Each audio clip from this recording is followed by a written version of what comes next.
Welcome to Zvast's presentation, Increasing Revenue Through Value-Based Care.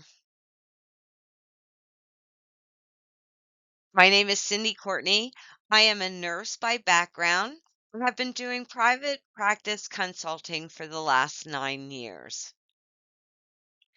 The presentation will show you how adding value-based care services to your current practice and patient workflow can also increase your revenue.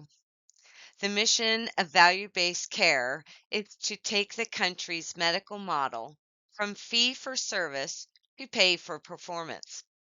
CMS has made strides in this year's fee schedule by adding new billing codes, increasing reimbursement, adding the new advanced primary care model, and making more add-on codes eligible for reimbursement. To make up for the yearly decreasing conversion factor on the CMS fee schedule, practices are being encouraged to add value-based care services in the office. These services are most likely already being performed. All you need to do is the necessary documentation and coding. The easiest of these to add with minimal staff training are advanced care planning, transitional care management, and remote patient monitoring. With the addition of staff members that have knowledge of care coordination, chronic care management, and principal care management will also show a good return on investment. Advanced care planning can be coded by both primary care providers and specialists. When there is a conversation about end-of-life decisions, or there's assistance filling out paperwork for the same, and the conversation lasts at least 30 minutes, these codes should be applied to the visit. There are no limits to the number of times you can have the conversation or do billing for the conversation with the patient. Advanced care plan coding is completely time-based. Be sure to note the time spent on this topic in the medical record, including starting and ending times only strengthens your documentation. Be sure to use the correct modifiers so the patient's deductible and coinsurance are waived. Transitional care management can be coded by both primary care providers and specialists also. Transitional care management commences upon the date of discharge and continues for the next 29 days. PCM is comprised of one face-to-face visit within the specified time frame in combination with non-face-to-face services that may be performed by the physician or other qualified healthcare professional and/or licensed clinical staff under his or her direction. The non-face-to-face encounter requires an interactive contact with the patient or caregiver as appropriate within 2 business days of discharge. The contact may be direct, face-to-face, telephonic, or by electronic means. Coding is based on medical decision making. A TCM appointment within 7 days for a high medical decision making diagnosis, or within 14 days for moderate medical decision making diagnoses.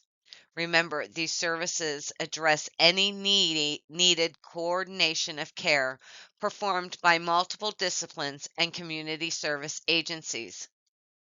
The reporting individual provides or oversees the management and/or coordination of services as needed for all medical conditions, psychosocial needs, and activities of daily living, supported by providing first contact and continuous access.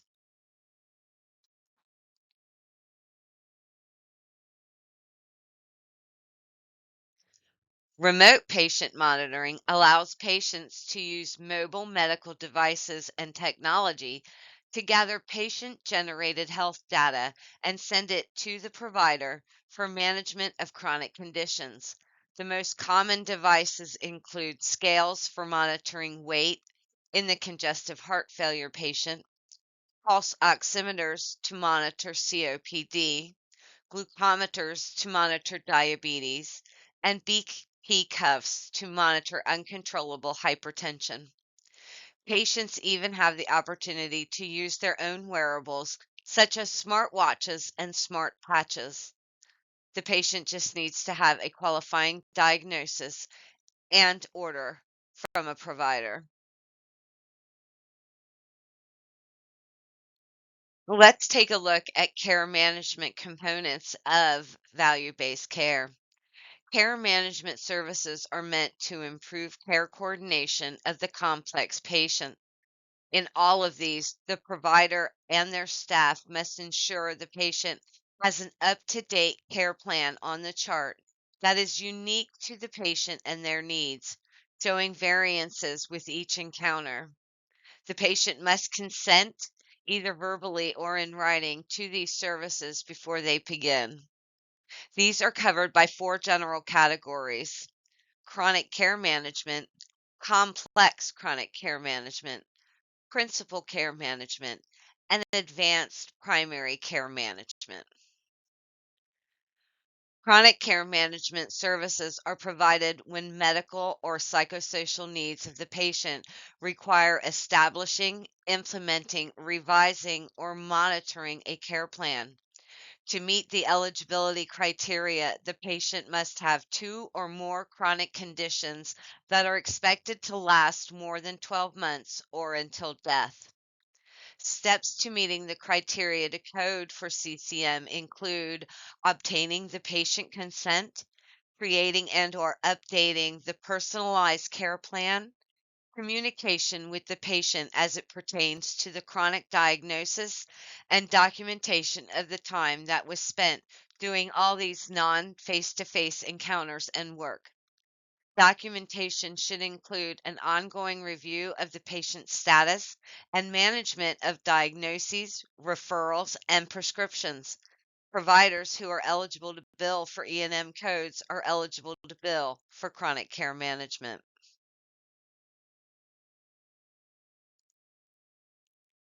CCM coding is time-based as well as performer-based. So time spent by billing providers and non-billing provider staff should be kept separate. You would code and bill for the highest code available. Remember, you can only submit one of these codes monthly. Complex chronic care management is an extension of the chronic care management, except the diagnosis requires a complex medical decision making. Due to the complexity of this diagnosis and the patient, the non face to face time requirements start at 60 minutes. Complex chronic care management coding is also time based and covers just the staff time. Provider times would still be reported with the chronic care management codes. Principal care management mimics the chronic care management with a few exceptions. With PCM, patients need only one complex chronic condition expected to last at least 3 months that puts the patient at risk for hospitalization, acute exacerbation, or functional decline, making this ideal for specialists. Like CCM, you must obtain patient consent and have a personalized care plan. The documentation and billing providers would remain the same. PCM coding is also time and performer based. Ensure that times are accurate and have a description of the tasks performed and the staff member or provider performing them.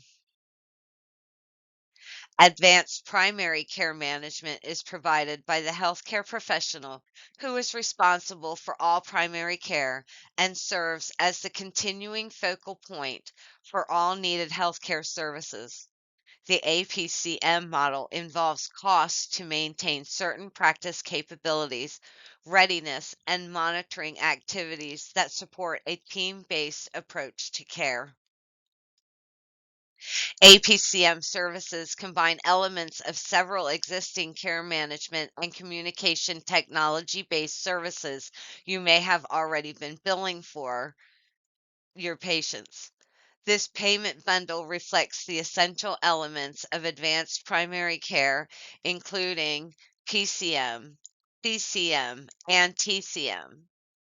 APCM services allow you to provide patients with a wide range of services to meet their individual needs based on complexity and bill for these services using a monthly bundle instead of billing for each individual service or recording minute by minute. I've included a guide for coding the population health models discussed in this presentation. Note here that chronic care management and principal care management are billed at the end of each qualifying month and cannot have an E&M associated with the same claim. The transitional care management model can be billed with an E&M code if you are discussing a separate issue other than the admitting or discharge diagnosis and you use the correct modifiers. ACP can be billed with or without an E&M code. So, how do you manage to accomplish the extra work? A care coordinator is ideal. Care coordinator will have the time to complete and follow through with the patient's personalized care plan while accurately monitoring the time spent for accurate coding. But you can manage with your current staff until the program becomes robust and in need of a full-time attention. Your staff are already doing a vast majority of these tasks. Why not take the few extra steps needed to code and be reimbursed for your time?